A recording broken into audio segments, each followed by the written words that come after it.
De l'affreuse poupée rampante au petit laboratoire avec du véritable uranium, voici les jouets les plus dangereux qui ne devraient surtout pas être donnés aux enfants.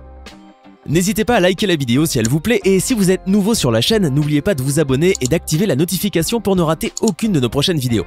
On commence.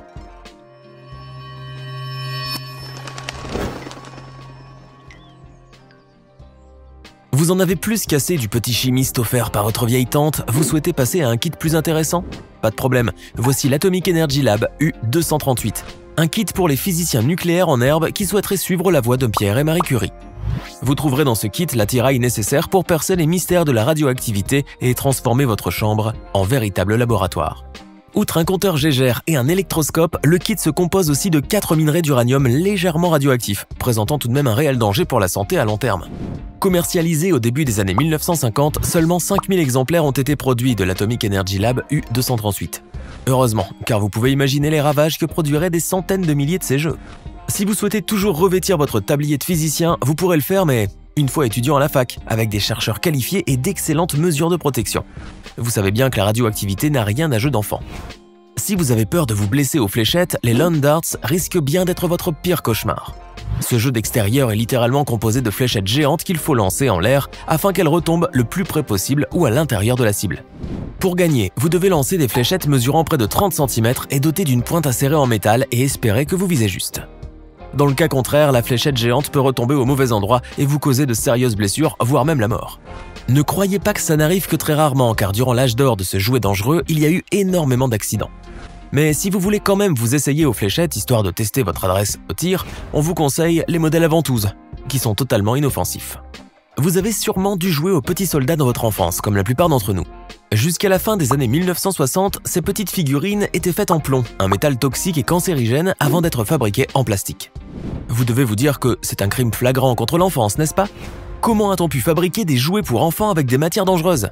Vous n'avez encore rien vu, car en 1938, une société américaine du nom de A.C. Gilbert Company a même vendu des soldats en plomb à monter soi-même à la maison. Imaginez que les enfants devaient non seulement manipuler un métal nocif pour la santé, mais en plus, il fallait aussi le faire fusionner à une température de plus de 300 degrés Celsius. Si vous pensez que beaucoup d'enfants ont dû se brûler les doigts en faisant cette dangereuse manipulation, vous avez raison. Heureusement qu'avec le développement de la science métallurgique, la nocivité du plomb a été démontrée et les industriels du jouet l'ont remplacé par le plastique moins dangereux et bien plus économique. Vous pouvez donc vous amuser à faire la guerre autant que vous le voulez avec vos petits soldats en plastique sans déplorer de victimes maintenant. Si vous aimez jouer à des jeux dangereux, vous ne serez certainement pas impressionné par l'Aquadots. Ce sont de petites perles en plastique coloré dont le volume s'accroît lorsqu'elles sont aspergées d'eau, permettant ainsi de créer des motifs et des dessins en 3D. Rien de bien inquiétant, n'est-ce pas? Un tel jouet ne devra pas être dans ce classement des jouets les plus dangereux. Détrompez-vous, car le danger de l'Aquadots est beaucoup moins anodin qu'il n'y paraît. Ce jouet a fait l'objet d'un rappel de produits multinational en 2007, en raison de risques d'empoisonnement. L'usine chinoise qui fabriquait l'Aquadots utilisait un produit chimique aux propriétés sédatives, dans la colle, qui servait à lier les perles. En les ingérant, les enfants couraient le risque de tomber dans le coma, voire même de mourir. Mais plus de peur que de mal, le fabricant de perles a introduit de nouvelles matières plus sûres pour les enfants et pour l'environnement. Vous pouvez donc vous amuser sans crainte avec vos petites perles irisées, ou si vous préférez faire comme ce youtubeur qui a rempli une piscine de milliards d'Aquadots. Vous vous souvenez des Sky Dancers? Ces jolies petites poupées volantes développées par Mattel au début des années 1990. On les croirait sorties tout droit d'un conte de fées, elles pouvaient s'envoler lorsqu'on tirait sur un fil au niveau de leur socle. Les Sky Dancers fonctionnaient selon le même principe que l'hélicoptère dont les pales sont actionnées par friction.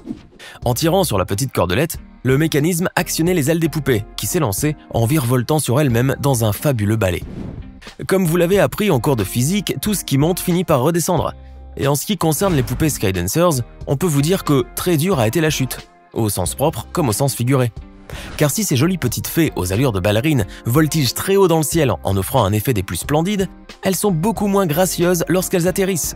Vous l'aurez deviné, les Sky Dancers finissaient souvent leur course avec fracas, s'écrasant sur les meubles ou pire, sur les pauvres enfants qui jouaient avec. Ces poupées en plastique dur et qui pouvaient atteindre les 20 cm pouvaient occasionner de sérieuses blessures. Lorsque l'on parle de jouets dangereux ou risqués, la dernière chose à laquelle vous pourriez penser est bien le jeu Mechanix. Cet emblématique jeu de construction magnétique a connu ses heures de gloire au début des années 2000, faisant partie des jouets les plus vendus et les plus recherchés en 2005. Le principe du jeu était simple. Vous disposez d'une combinaison de pièces de construction en plastique incrustées avec des aimants et des billes en acier, que vous devez connecter entre elles afin d'assembler des formes et des structures géométriques. L'extrême simplicité du jeu, conjuguée à l'incroyable diversité des pièces et des schémas réalisables, avait permis à Mechanix de devenir le leader incontesté des jeux de construction magnétique. Vous vous demandez sûrement ce qui fait la dangerosité de ce jouet final. En effet, quoi de plus anodin qu'un jeu de construction pour enfants, qui plus est réalisé en plastique malléable et recyclable? La réponse réside dans les aimants, car ces derniers avaient une fâcheuse tendance à se détacher du plastique et tomber. Et comme les enfants ont cette manie de mettre tout ce qu'ils trouvent dans la bouche, le risque d'ingestion était évident. Vous allez peut-être me dire qu'il n'est pas si dangereux de gober un petit aimant, car notre estomac est assez solide pour pouvoir le digérer, ou au pire, l'expulser. Vous n'avez pas tort, mais là où l'affaire se complique, c'est quand on ingère plus d'un aimant. Ce qui se passera alors, c'est que les aimants exerceront leur pouvoir d'attraction et s'attireront, ce qui causera la perforation de la paroi intestinale. Vous pensez toujours que ce jouet ne représente aucun danger?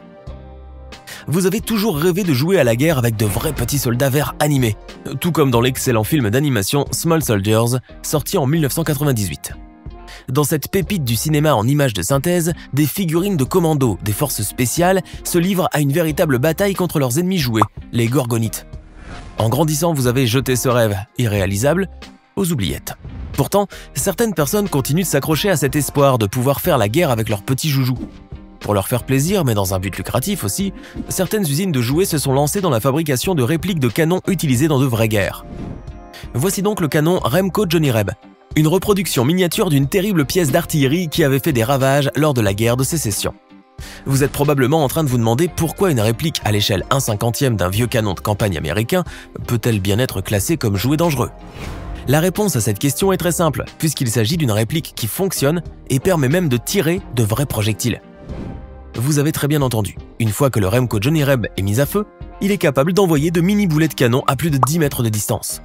Des projectiles qui, malgré leur petit gabarit, sont pourtant capables de provoquer de grands dégâts. Si vous aimez jouer à la guerre, on vous conseille de vous en tenir aux bons vieux jouets en plastique et laisser l'artillerie pour les vrais militaires. Vous souffrez de pédiophobie? Un conseil, faites défiler la vidéo de quelques minutes, car cette partie pourrait accroître encore plus votre aversion pour ces jouets. On vous aura prévenu. Mais si vous êtes toujours là, c'est que vous n'avez pas froid aux yeux. On vous présente l'affreuse poupée rampante, le cauchemar des enfants du 19e siècle. Regardez ce monstre mécanique qui ressemble à un croisement entre une poupée, une tortue et un système d'engrenage barbare. Cette monstruosité a été vendue à des parents loin d'imaginer que ce jouet allait être la source de leur cauchemar. Imaginez-vous dans la peau d'une gentille petite fille de 6 ans qui dormait toute seule dans sa chambre. Et soudain, une vision d'horreur. Cette chose qui rampe lentement vers vous avec un sourire immonde sur son visage de cire. Soyez rassurés, cette poupée n'est évidemment plus commercialisée depuis un siècle, et vous n'avez pratiquement aucune chance de croiser son chemin.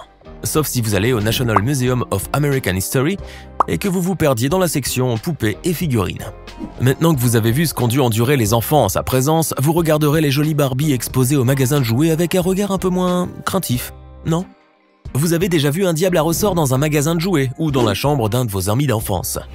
Peut-être même que vous en avez possédé un et que vous vous êtes vraiment amusé avec.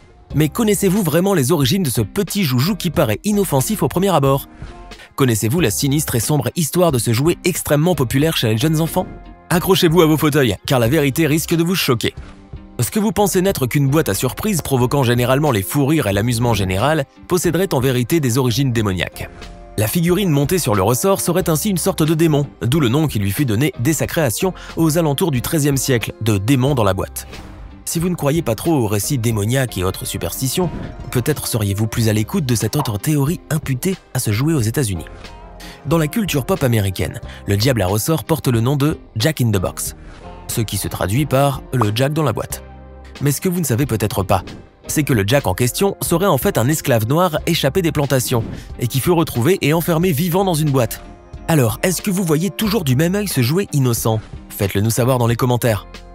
Et comme toujours, nous avons laissé le meilleur pour la fin.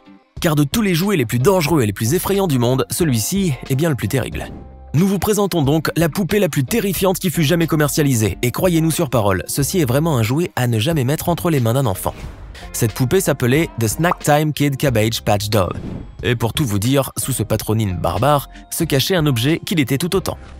Contrairement à toutes les poupées du monde, celle-ci est dotée d'un appétit vorace et peut carrément engloutir tout ce qui passe à proximité de sa bouche.